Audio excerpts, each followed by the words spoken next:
사랑하는 성도 여러분, 반갑습니다. 김전비 목사입니다. 오늘은 2023년 12월 25일 성탄절 아침이 되겠습니다. 오늘도 주 안에서 복된 성탄절 되시고 또 잘 준비해서 교회로 달려 나오시기를 바라겠습니다. 잠시 기도하고 오늘 말씀 묵상 시작합니다. 하나님 아버지 감사합니다. 간밤에도 주의 품 안에서 평안히 지켜주시고 또 아버지 이렇게 주의 전에 또 아버지 나올 수 있는 은혜 주심을 감사합니다. 이 시간 또 먼저 교회 오기 전에 말씀 묵상 먼저 하려고 하오니 이 시간도 말씀 묵상할 때 큰 은혜 내려주시고 말씀을 푸는 주의 종이나 말씀 받을 성도님들이나 비차간에 큰 은혜를 받게 하옵소서. 이 시간을 성령 하나님께 의탁하옵고 우리를 죄에서 구원하신 예수님 이름으로 간절히 기도하옵나이다. 아멘. 사랑하는 성도 여러분, 오늘 성탄절입니다. 뜻깊은 날이죠. 꼭 교회 오시기 바랍니다. 자, 이 시간 함께 말씀 묵상하기 전에 오늘 제가 이 다윗과 골리앗의 싸움을 보면서 떠오른 찬양 하나가 있습니다. 옛날 찬송인데 아주 가사가 좋습니다. 신바람 나는 찬송입니다. 정말 우리가 여호와 앞 다윗 왕처럼이란 곡인데 이 곡을 통해서 함께 영광 올려드리고 말씀 묵상하기를 원합니다. 함께 찬송하겠습니다.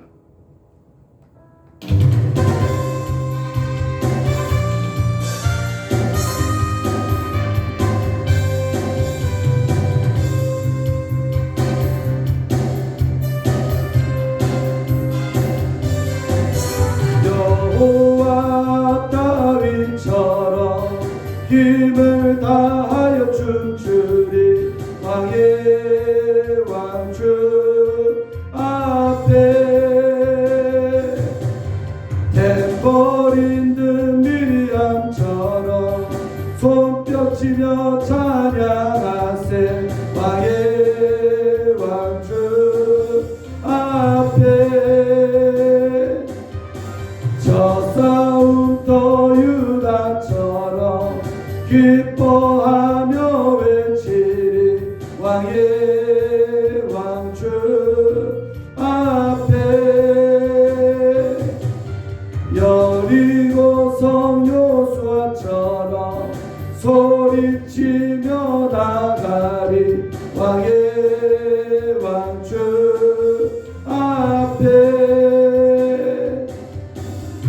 주 앞에 다 나와 엎드려 경배해 주 예수 안에서 주 예수 안에서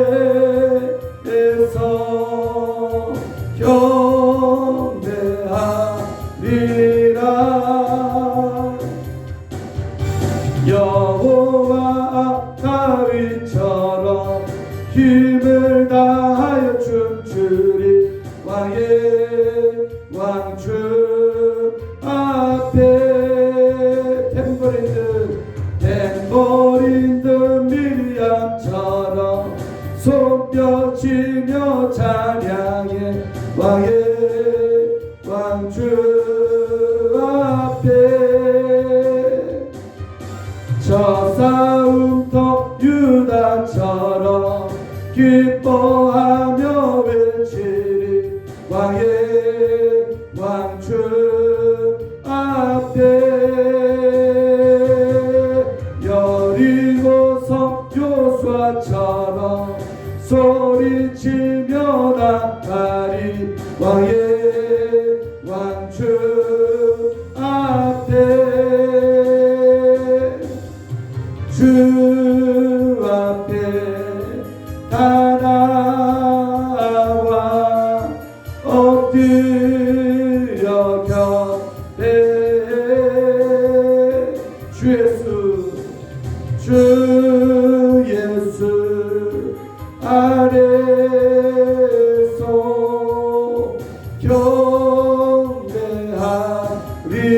경배하리라. 할렐루야. 사랑하는 성도 여러분, 그렇습니다. 정말 찬양 가사처럼 정말 여호와 앞 다윗처럼 정말 사람의 시선을 의식하지 않고 하나님 앞에 선 단독자로 서는 그런 예배자 되기를 축원합니다. 또한 탬버린드 미리암처럼 하나님의 구원 앞에 온 힘을 다해 찬송하는 우리가 되기를 원합니다. 각종 우리가 문제로부터 얼마나 많은 구원을 받습니까? 그럴 때마다 하나님을 찬양하고 크게 감사하는 여러분들 되기를 주의 이름으로 축원드리겠습니다. 자, 오늘 함께 말씀 묵상하실 본문은 우리 사무엘상 17장이죠. 17장에서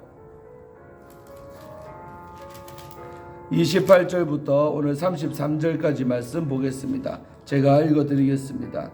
큰형 엘리압이 다윗이 사람들에게 하는 말을 들은지라 그가 다윗에게 노를 바라여 이르되 네가 어찌하여 이리로 내려왔느냐 들에 있는 양들을 누구에게 맡겼느냐 나는 네 교만과 내 마음의 완악함을 아노니 내가 전쟁을 구경하러 왔도다.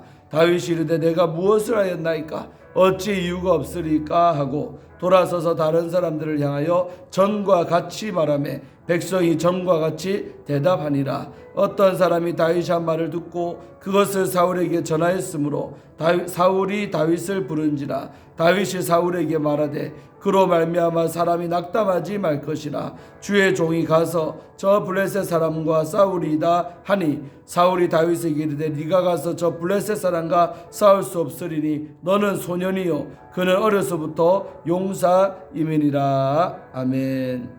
예, 우리 지난 시간에 이어서 오늘 말씀 묵상하겠습니다. 자, 지난 시간 말씀 보면 다윗이 이새가 도시락 심부름을 시키지요. 그래가지고 전쟁터에 나갔을 때 마침 그 도시락을 건네주고 전쟁터에 딱 갔는데 마침 골리앗이 나와가지고 그날도 이스라엘 군대를 모욕하고 또 사신 하나님을 욕하는 것을 다윗이 들었다고 하는 것입니다.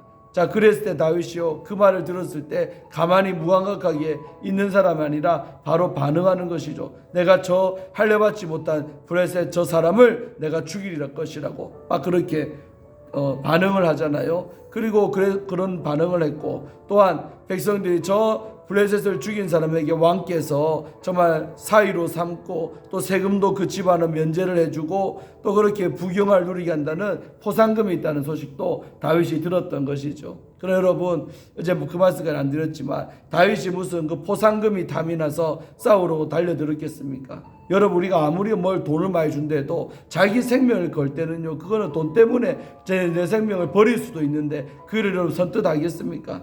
다윗이 무슨 왕의 사위가 되고 싶어서 세금을 면제받게 하려고 그런 공명심에 눈이 멀어서 나섰던 인물이 아니라 내가 사랑하는 주님을 모욕하니까 그 주님 사랑하는 마음에 불붙어 있던 다윗인데 내 사랑하는 하나님을 욕하려니까 그 순수한 동기에 의해서 나서게 된 줄로 믿습니다. 자, 그래가지고 백성들이 그 말 했는데 이때 하필이면 그 옆에 바로 사울은 다윗은 몰랐겠지만 자기 집안의 큰형이었던 엘리압이 바로 다윗이 사람들에게 하는 이런 말을 들었다고 합니다. 자, 들었는데 놀라운 것은 이런 들었으면 사실은 여러분 어떻게 해야 됩니까? 와, 어른도 못하는 용기를요 이 어린 소년 다윗이 냈을 때 얼마나 격려하고 칭찬해도 시원찮을 판에 이 형이 뭐라고 합니까? 분노했다고 합니다. 노를 발했다는 거예요. 화를 벌컥 냈다는 것입니다. 자, 그러면서 네가 어찌해서 지금 여기 있느냐? 빨리 도시락 심부름해서 냉큼 집에나 빨리 돌아가지. 가서 양이나 치지. 네가 어디라고 지금 감히 여기에 있느냐라면서 막 화를 내는 겁니다. 자, 그러면서 뭐라고 합니까? 또 들에 있는 양들은 누구한테 맡겼냐? 한마디로 네가 네 할 주제도 모르고 네 할 일이나 똑바로 하지. 양떼들 누구한테 맡기고 네가 지금 여기에 와 있느냐라고 책망하는 거죠. 그리고 나는 너의 교만과 네 마음의 완악함을 내가 다 알고 있다. 네가 지금 전쟁을 구경하려고 여기에 지금 와 있는 거 아니냐. 니까지 게 무슨 싸움한다고 지금 여기에 있느냐라고 막 핀잔을 주고 조롱을 하고 그럽니다. 사랑하는 성도 여러분, 우리가 하나님의 말씀 앞에 반응하고 순종하려고 할 때 가장 큰 걸림돌은 멀리 있는 사람이 아니라는 것이죠. 가장 내 가까이 있는 집안 사람. 여러분 엘리압이면 다윗의 친형 아닙니까? 얼마나 가까운 사이고 또 가장 근접한 인물 아니겠습니까? 그런데 가장 가까이 있는 사람이 지금 다윗을 오해해가지고 욕을 하고 비난을 하고 그 사기를 꺾어버리는 것이죠. 그래서 여러분 꼭 알아야 됩니다. 우리가 하나님 앞에 반응할 때요 가장 가까이 있는 사람부터 태클이 들어오고 내가 그것을 순종하지 못하게 합니다. 감동을 따라 하려고 할 때 방해한다는 것입니다. 저는 구단 사역하면서 너무나도 많이 봤죠. 그래서 우리가 하나님께서 나에게 주셔서 감동이 있다, 헌신하고 싶다, 드리고 싶다, 내가 하고 싶다, 뭐 그런 마음 왔을 때요, 가까이 있는 사람하고 의논하면 안 될 가능성이 상당히 높습니다. 의논해서 잘하는 사람 본 적이 거의 없습니다. 그래서 우리가 아무리 부부라도 부자라도 모녀라도요, 가까운 사이라도 하나님 앞에 헌신할 때는, 감동받은 대로 반응할 때는요, 사람과 의논하면 망하는 것입니다. 가장 가까이 있는 사람이 못하기에 딱 가로막는다는 것이죠. 오늘 여러분 다윗이 만약 이때 형의 말 듣고 기가 꺾여서 포기해버렸다면 다윗이 스타가 됐겠습니까? 그냥 조용히 그냥 낙담해가지고 그래 내가 줄게, 무슨 저 골리앗과 싸우겠다고 하면서 그냥 양치는 그 들판으로 가버렸다면 골리앗과 싸울 리도 없고, 안 싸웠으니까 당연히 이길 리도 없고, 당연히 안 이겼으니까 이름 날 일도 없고, 드러난 인물 되지도 않습니다. 스타가 되지 못한다는 것이죠. 자, 그렇게 이제 길을 꺾는 인물이 이 큰형 엘리압이 딱 등장했죠. 다윗이 순종하려고 할 때 암초를 만났다는 것입니다. 자, 그렇게 했는데 다윗이 29절에 보니까 뭐라고 반응합니까? 한마디 말은 해 무침무한 건 아닙니다. 다윗이 형한테 이렇게 말하죠. 내가 무엇을 했습니까? 한마디 나 아무 짓도 한 거 아닙니다. 형이 잘못한 겁니다. 어찌 이유가 없으리까 하면서 크게 뭐 형한테 싸우거나 그 감정적으로 싸우거나 그런 말, 특별한 말 안 합니다. 그러고 30절 더 재밌습니다. 돌아서서 형이 그렇게 하든가 말든가 돌아서서 뭐라 합니까? 다른 사람, 그 주변에 있던 다른 사람을 향하여 전과 같이 말하며, 이게 중요합니다. 포인트는 전과 같이 말하며 백성들도 전에와 같이 대답을 했디야. 이 말이 뭡니까? 한마디로 형이 뭐라고 말하든 간에 다윗은 그 중심이 하나도 영향받지 않고 전에와 똑같은 심령 상태가 되어지고 똑같은 말 또다시 반복했을 따름이다, 이 말입니다. 그 말이 뭐냐? 한마디로 큰형이 뭐라고 오해하든가 말든가, 나를 비난하고 조롱하든가 말든가, 나는 하나님 앞에 순종할 거야, 나는 하나님 앞에 반응할 거야 라고 굳은 정말 심지를 가진 다윗의 모습을 우리는 여기서 발견합니다. 사랑하는 우리 초업제에게 모든 성도들의 심령이 이와 같이 경고하기를 주의 이름으로 축원합니다. 누가 뭐라 해도, 내 남편이 뭐라 해도, 아내가 뭐라 해도, 자식이 뭐라고 해도 하나님이 하라고 명령하셨고 감동하셨으면요, 그대로 그냥 타협하지 말고 순종할 수 있기를 바랍니다. 그것이 축복받는 지름길이다, 이 말입니다. 그러나 많은 사람들은 엘리압같이 이런 짬초를 만나고 반대자를 만나며 그 말에 영향을 받습니다. 받아가지고요, 생각을 바꾸고 또 낙담하고, 그래서 결국은 반응하지 못하고 순종하지 못하는 그런 결론에 이르게 되는 사람들이 얼마나 많습니까? 전 안타까운 현실이죠. 우리 조업제의 모든 분들은 정말 엘리압 같은 암초 만났을 때 정말 영향받지 말고 내가 받은 감동대로, 내가 하려고 했던 마음먹은 대로 그대로 고하시기를 바랍니다. 할렐루야. 그럴 때 하나님께서 축복하시고 순종함에 따르는 놀라운 축복을 우리에게 주실 줄로 믿습니다. 우리 앞만 바라보고 뚜벅이처럼 뚜벅뚜벅 걸어가는 것이 얼마나 중요한 요소인지 모르겠습니다. 자, 이렇게 한 고비를 넘겼죠. 자, 그 다음에 또 다른 이제 고비가 옵니다. 자, 보세요. 산 넘어 산입니다. 자, 이렇게 넘어갔는데 이제 어떤 사람이, 또 근처에 있던 어떤 사람이 다윗이 한 말을 듣고는 뽀로로 달려가서 사울에게 전달했습니다. 그러니까 사울이요, 어떤 아이가 용기가 이렇게 충만한 아가 있냐 그러면서 그 사람 좀 보고 싶다고 부른 것입니다. 불러보니 누굽니까? 바로 다윗이죠. 모르는 사이가 아니잖아요. 다윗인 것입니다. 하필은 그 사람이 바로 용기를 낸 사람이 다윗이라는 것이죠. 그러니까 32절에요, 왕이 먼저 말한 것이 아니라 다윗이 왕 앞에 오자마자 사울한테 한마디 딱 합니다. 뭐라고 합니까 여러분? 얼마나 이 말은 그로 말미암아 사람이 낙담하지 말 것입니다. 여러분, 그로 말미암아, 그가 누굽니까? 바로 거인 골리앗 장군을 말하는 겁니다. 근데 저 골리앗 장군 때문에 왕이시여 뭐 하지 마세요? 낙담하지 마세요. 쫄 거 없습니다. 왕이시여. 한마디로 다윗이요, 누가 누구를 위로하고 있습니까? 왕이 세상에 용기는 다윗을 불렀는데 위로한 것이 아니라 대래 어렸던 그 소년 다윗이 다 큰 어른인 이 사울에게 왕이시여, 저 골리앗 장군 때문에 낙담하지 마세요. 별거 아닙니다. 용기를 내세요 하면서 힘을 내세요. 두려워하지 마세요. 막 이렇게 격려하는 겁니다.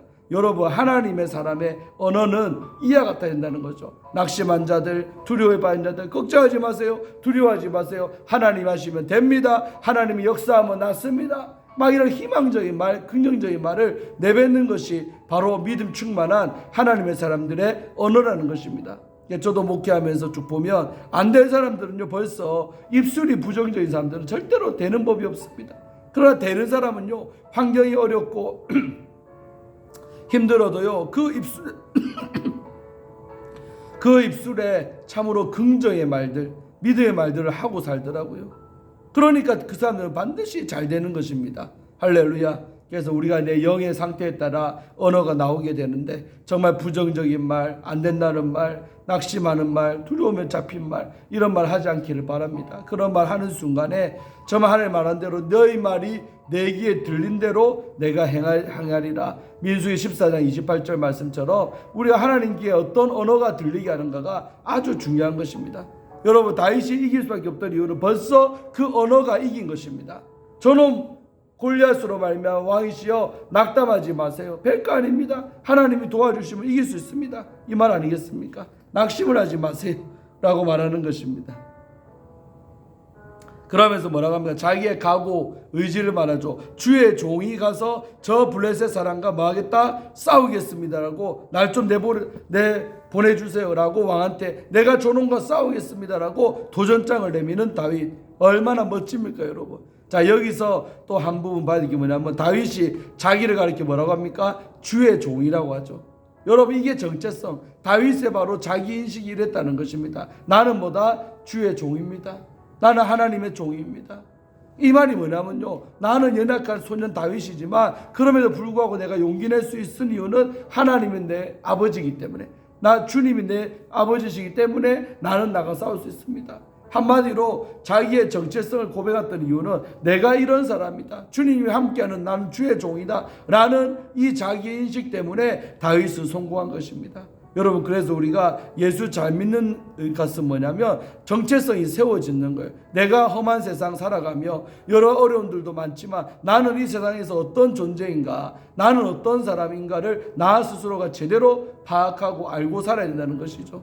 크리스찬들이 왜 맥없이, 왜 무기력하게, 왜 힘없게 패배하는 그리스도인으로 살아가느냐? 바로 자기 정체성을 제대로 인식하지 못하고 있기 때문에, 또 고백하지 않고 살기 때문에 그런 것입니다. 나는 누가 뭐래도 하나님의 백성입니다. 난 누가 뭐래도 하나님의 자녀입니다라고 우리가 어떤 사업을 하든 어떤 뒤에 있든 이런 나의 정체성을 분명히 할 때에 하나님은 역사한다 이 말입니다. 할렐루야. 그래서 우리 목사인 저도 나는 목사입니다, 나는 주의 종입니다 라는 이 인식이 충만할 때 하나님이 저를 통해서 놀라운 성령의 역사를 일으켜 주시고 좋은 역사를 나타내 보이신다는 것입니다. 성탄절 지나고 이제 내일부터 이번 주도 신방 갈 때도 많고 기도해 줘야 될 사람도 많습니다. 그럴 때마다 나는 주의 종입니다, 나는 연약하지만 하나님이 나와 함께 하심으로 고칠 수 있습니다, 낫게 할 수 있습니다 라는 마음으로 열심히 기도하려고 합니다. 할렐루야. 사랑하는 성도 여러분, 그렇습니다. 내 인식, 자기 인식이 뭐냐? 여러분도 꼭 짚고 넘어가시고 정말로 확실하게 이 성탄절 아침에 나는 주의 종입니다 라는 그런 분명한 자기 인식이 있으시기를 주의 이름으로 축원드리겠습니다. 자, 마지막으로 한 절 더 보고 마칩니다. 그랬는데 여러분, 33절에 사울이 다윗에게 한 말이 긍정적인 말일까요? 부정적인 말일까요? 뭐라고 합니까? 네가 가서 저 블레셋 사람과 싸울 수 없으리니. 야, 싸움 용기는 가상하다마는 너는 절대 저 녀석과 싸울 수가 없을 것이다. 한마디로 긍정의 말이에요, 부정적인 말이에요? 부정적인 말이죠. 여러분, 정확하죠. 그러니까 다윗의 언어는 긍정적이요, 사울의 언어는 부정적이었다. 이 언어의 차이가 두 사람의 운명을 결국은 가는 것입니다. 사울은 뭐라고 합니까? 용기 내고 있는 다윗에게 너는 절대 저 블레셋 장군하고 싸울 수 없을 거야 라고 사기를 꺾는 말을 엘리압처럼 똑같죠, 해버리는 거죠. 그러면서 한다는 말이 뭐랍니까? 너는 소년이요, 그는 어려서부터 용사입니다. 한마디로 네 주제 파악이나 해라. 너는 어린 소년에 불과하고 저 블레셋 장군인 골리앗은 어릴 때부터 용사로 이름 떨친 그런 사람이다. 네가 지금 네 주제 파악이나 해야지 누구 앞이라고 지금 감히 나서느냐, 뭐 이런 말 아니겠습니까? 여러분, 여기서 중요한 게 뭐예요? 사울의 눈에는 다윗이 뭘로 보인다? 그냥 소년일 따름이고, 다윗 자신은 스스로가 소년임에도 불구하고 나는 뭐다? 주의 종이다. 바로 이 차이입니다. 다윗이 무슨 소년이 아닌 게 아니고 성인도 아니고 소년 맞습니다. 그러나 자기도 자기를 알지만 나는 소년임에도 불구하고 하나님이 함께 하시는 주의 종이다라는 자기인식이 있었지만 사울의 눈에는 그게 안 보이는 거죠. 단순히 그냥 어린 소년으로밖에 안 봤던 것이죠. 그러니까 너는 가서 못 싸울 거다. 그러면 인간적인 부분만 비교하는 거죠. 니는 소년인데 저 골리앗은 어릴 때부터 강한 용사로 자라서 저렇게 대단한 인간이 됐다. 네가 어떻게 저 사람을 이길래 하면서 이렇게 말하는 것이죠. 두 번째 오늘 장애물이 누구였다? 바로 사울이죠. 그러니까 큰형 엘리압의 말에 영향받지 않고 또 사울에게 갔더니 또 사울이 또 다시 한번 다윗을 낙심시키려고 또 이런 말을 합니다. 그럼 내일부터 이제 보겠지만 다윗이 낙심합니까? 천만의 말씀이죠. 낙심하지 않습니다. 사울의 말에도 영향받지 않고 자기의 간증을 하면서 내가 싸울 수 있습니다 라고 하지요. 아멘. 여러분, 하나님의 사람들은 이렇게 사는 거예요. 주변 사람들이 못한다, 안 될 거다, 야 초업제에게 부흥되겠냐, 네가 아무리 열심히 이렇게 한데도 야 요즘 시대에 교회가 부흥되는 게 어디 있냐, 현상교회도 감사해야지 하면서 막 저한테도 부정적인 말을, 강단에서 잠은 장땡이냐, 집에 안 가고 교회에서 맨날 이렇게 잠자면 하나님이 역사하겠냐, 온갖 때만 말들 저한테 다 합니다. 그러나 그러든가 말든가 제 믿음대로 하나님께서 나에게 주시는 이 마음 갖고 열심히 하는 것뿐이죠. 아멘입니까? 사람들의 말에 우리가 영향받는 순간에 우리의 정말로 믿음의 역사는 그치고 말 것입니다. 절대 낙심시키는 말들 해서도 안 되겠지만 하더라도 듣더라도 우리는 영향받지 않고 정말 앞만 바라보고 고할 수 있는 우리가 되기를 바랍니다. 이를 위해 예수께서 이 땅에 오신 줄로 믿습니다. 오늘 성탄절 아침에 너무나도 적절한 오늘 말씀인데 정말 이 오실 메시아의 표상이었던 다윗 얼마나 좋습니까 여러분? 다윗처럼 우리도 정말로 믿음의 사람 되셔서 정말 예수의 탄생을 감사하고 기뻐하면서 예수 모시고 살아가는 복된 여러분들 되기를 주의 이름으로 축원합니다. 기도하고 마치겠습니다. 아버지 하나님 감사합니다. 오늘 성탄절 아침에 또 아버지의 말씀을 묵상하고 은혜를 나누게 하심을 감사하나이다. 아버지 하나님, 이 아침에도 주신 귀한 말씀 마음에 새기고 참으로 우리도 정말 어떤 내가 아버지의 말씀 앞에 순종하고 반응하려고 할 때 가장 가까이인 사람이 반대하고 해방 놓습니다. 그러나 그런 반대와 해방이 올지라도 정말 반드시 이기게 하시고 무시하게 하시고 정말 아버지께서 나에게 원하는 그 반응대로 하기를 원합니다. 순종하기를 원합니다. 헌신하기를 원합니다. 드리기를 원합니다. 그리할 때 반드시 아버지는 그런 날을 기하게 써주실 줄로 믿습니다. 또한 아버지 하나님, 우리가 내가 어떻게 생각하는가가 얼마나 중요합니까? 정말 나의 자기인식이 건강하게 하시고 나는 하나님의 백성입니다. 나는 그의 기르시는 양입니다. 나는 주의 종입니다. 나는 이런 거룩한 인식이 있을 때 그런 나를 주께서 쓰실 줄로 믿습니다. 성령으로 충만하게 하시고 기름 부어 주옵소서. 주께서 오늘도 하루 함께 하시고 또 몇 시간 있으면 우리 성탄절 예배 드리러 모든 성도 교회로 나와야 되는데 한 성도도 빠지지 말고 다 나와서 아기 예수 탄생을 기념하고 기뻐하며 감사하는 거룩한 성탄절 예배가 되어지게 하여 주옵소서. 주께서 역사하실 줄로 믿사옵고 우리를 죄에서 구원하신 예수 그리스도 이름으로 간절히 기도하옵나이다. 아멘. 여러분 오늘도 승리하시고 잠시 후에 뵙겠습니다. 샬롬.